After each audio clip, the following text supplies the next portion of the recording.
ఆయన ఒలీవ కొండ మీద కూర్చుండి ఉన్నప్పుడు శిష్యులాయన యొద్దకు ఏకాంతముగా వచ్చి, ఇవి ఎప్పుడు జరుగును?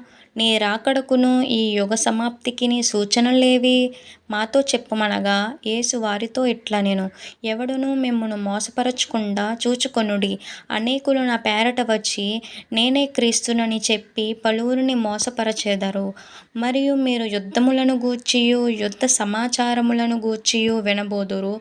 మీరు కలవరపడకుండా చూచుకొనుడి. ఇవి జరగవలసి ఉన్నది గాని అంతము వెంటనే రాదు. జనము మీదికి జనమును, రాజ్యము మీదికి రాజ్యమును లేచును. అక్కడక్కడ కరువులును భూకంపములు కలుగును. ఇవన్నీయు వేదనలకు ప్రారంభము. అప్పుడు జనులు మిమ్మును శ్రమల పాలు చంపెదరు. మీరు నా నామము నిమిత్తము సకల జనముల చేత దూషింపబడుదురు.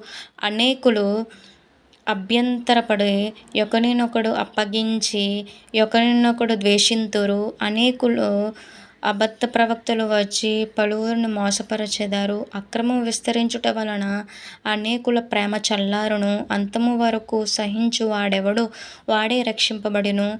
మరియు ఈ రాజ్య సువార్త సకల జనములకు సాక్షార్థమై లోకమందంతటను ప్రకటింపబడును. అటు తరువాత అంతం వచ్చును. ప్రియులారా, ప్రస్తుత దినాల్లో ఇవి అన్నీయు మనం చూస్తున్నాం. కావున దేవుడు ముందుగానే సెలవిచ్చిన రీతిగా ఇవన్నీ జరుగుతున్నాయి. సో అంతం వెంటనే ఉంది.